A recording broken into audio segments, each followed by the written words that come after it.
silang pwersa. Ang mga DDS daw walang pwersa. Ng articles of impeachment complaint na yan ay mga grupong may pwersa.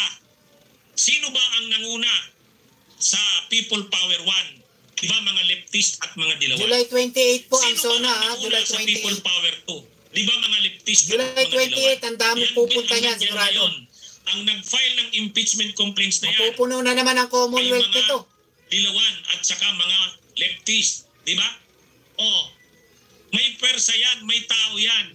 Kung yung mga DDS, sila Harry Roque, sila Trixie Cruz Angeles, sila yung mga vloggers nila nananawagan ilang beses na sa People Power sa EDSA ang dumarating lang 50. Nako po, 50 lang daw. Yung 500. Pero itong mga, yung nag-rally noong June 9, 10, 11, yan. diba nandun ang Bunyog, nandun yung Bakabayan Black, nandun yung Akbayan, nandun yung Mamamayang Liberal, nandun yung Partido Lakas ng Masa.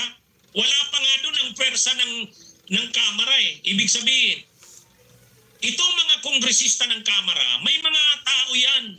Nako. Ang mga kongresista ng Kamara, mayroon yang mga constituents.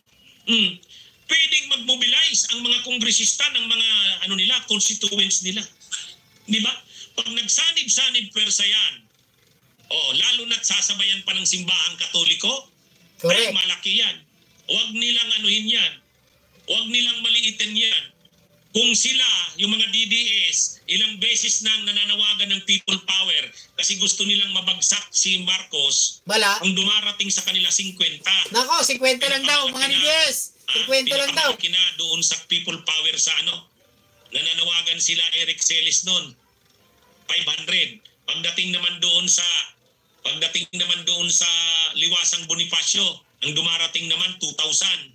Pinakamalaki nila yon. Hindi nila kaya. Pero itong mga nagsusulong ng impeachment ni Sara, na nagpapanagot kay Sara, malaki to. Kaya yung sinasabi ni Attorney Bukoy, magkaka-chaos niyan. Totoo yan. Huwag niyong maliitin itong mga grupong ito. Ito ay organized groups. Yung mga DDS hindi naman organized.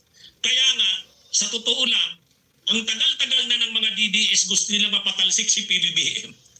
Kaya lang, wala naman sa kanilang namomobilize. Yung pinakita ng mga organized groups noong June 9, 10, 11, hindi pa yun eh. Dito sa July 28, July 29 at susunod na mga araw. Nako, sige. Mga kababayan, ito po yung July na kung saan zona po ito ni PBBM. Zona ni PBBM 28. Tapos iwan ko kung saan tong 29 mga kababayan magaganap. Panigurado sa Commonwealth ito sa may UP ito mga kababayan. No? Magaganap yan. Sigurado yan mga kababayan. Pakinggan natin.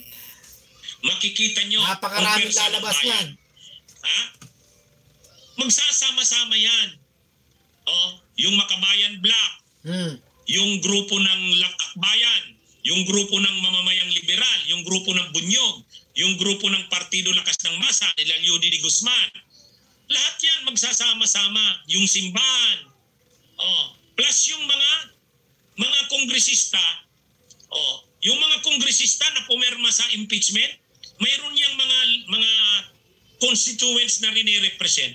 Pag nagsanib-sanib pwersa yan, ay malaki yan. Another people power yan. Nako sa po. pagkakataong ito, Another people power daw. Hindi presidente, vice presidente, at isabay na ito mga senador na to. Yan ang mangyayari dyan. Alam nyo, yung impeachment, yan sana yung mapayapang proseso ng public accountability. Yan yung nakalagay sa Constitution. Agree naman ako doon. Yun sana ang dapat. Correct. Para masagot yan lahat. Yan ang democratic process. Yan ang democratic mechanism para ang mataas na opisyal ay mapanagot. Mapayapa yan, demokratiko yan. Yan yun. Pero kung hindi gagawin ng Senado yan,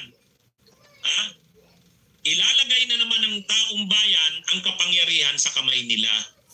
Ayaw na sana ng tao niyan eh. Correct. Kaya nga tayo mayroong proseso eh. Na kapag mayroong official na dapat managot, idadaan sa proseso. Tulad niyan, mataas na official, Vice President, anong nakalagay sa konstitusyon na proseso para